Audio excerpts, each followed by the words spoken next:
Wabah COVID-19 merupakan salah satu wabah yang sedang menyerang dunia saat ini. Wabah ini banyak sekali memakan korban jiwa di seluruh dunia. Selain itu, wabah ini juga menyebabkan kerugian di berbagai sektor kehidupan. Berikut ini beberapa di antaranya. Sektor industri. Pada sektor industri, turunnya permintaan dan penjualan dari beberapa industri menyebabkan turunnya utilitas sehingga kapasitas produksi menurun dan terjadinya pemutusan hubungan kerja atau PHK. Airlangga Hartarto, Menteri Koordinator Bidang Perekonomian mengungkapkan terdapat 60% lebih perusahaan industri yang lumpuh dan tidak beroperasi. Ia mendapatkan laporan perusahaan industri yang masih tak bekerja sekitar 15.747 perusahaan dengan jumlah total karyawan adalah 4,7 juta orang yang tetap bekerja. Dalam keadaan normal, perusahaan industri yang lebih dari 40.000 perusahaan dengan tenaga kerja sekitar 17 juta orang.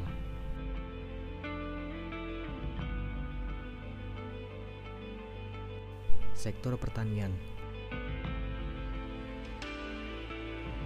Pada sektor pertanian, yang terjadi bukanlah gagal panen ataupun persaingan dengan barang impor, melainkan kerugian terjadi karena masyarakat melakukan social distancing dan lebih memilih makanan instan atau membeli hasil pertanian di tempat yang memiliki jasa antar barang.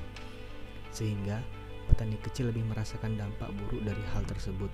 Selain penurunan permintaan, harga pangan juga menurun.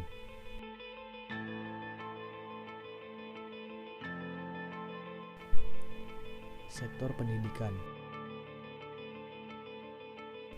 Pada sektor pendidikan, semua kegiatan belajar mengajar dilakukan dari rumah secara daring dan hanya wilayah zona hijau saja yang boleh melakukan kegiatan belajar mengajar di lingkungan sekolah. Namun harus sesuai dengan protokol kesehatan yang telah ditetapkan. Menteri Pendidikan dan Kebudayaan Nadiem Makarim mengungkapkan bahwa 94% dari para peserta didik kita tidak diperkenankan untuk melakukan pembelajaran tatap muka. Yang 6% yaitu yang di zona hijau, itulah yang kami memperbolehkan pemerintah daerah untuk melakukan pembelajaran tatap muka tetapi dengan protokol yang sangat ketat. Sektor pariwisata. Pada sektor pariwisata, penurunan jumlah wisatawan telah terjadi sejak bulan Januari.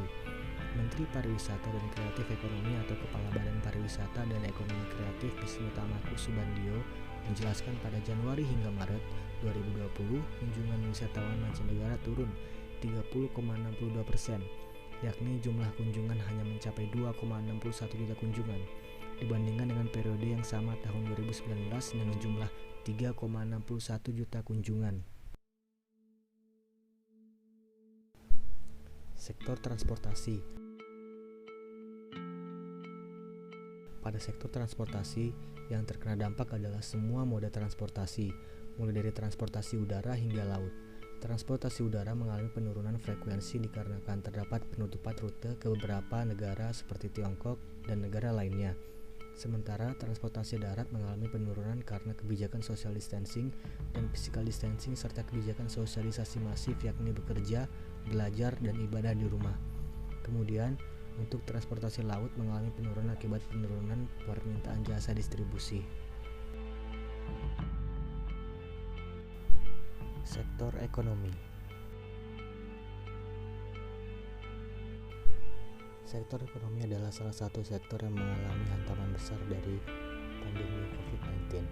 Dikutip dari CNN Indonesia pada tanggal 5 Mei 2020, Badan Pusat Statistik atau BPS mengungkapkan pertumbuhan ekonomi kuartal 1 2020 merupakan posisi yang terendah sejak 2001.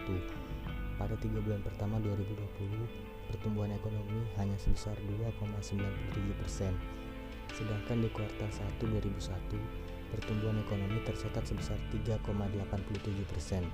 Kalau dilihat, pertumbuhan ekonomi kuartal 1 2020 adalah yang terendah sejak triwulan 1 tahun 2001. Hal ini disampaikan oleh Kepala BPS Suharyanto melalui video conference. Untuk diketahui, pertumbuhan ekonomi kuartal 1 2020 jauh lebih rendah dibandingkan dengan kuartal 1 2019 sekitar 5,07%. Angka tersebut merosot dibandingkan pertumbuhan ekonomi kuartal 4 pada tahun 2019 yakni 4,97%.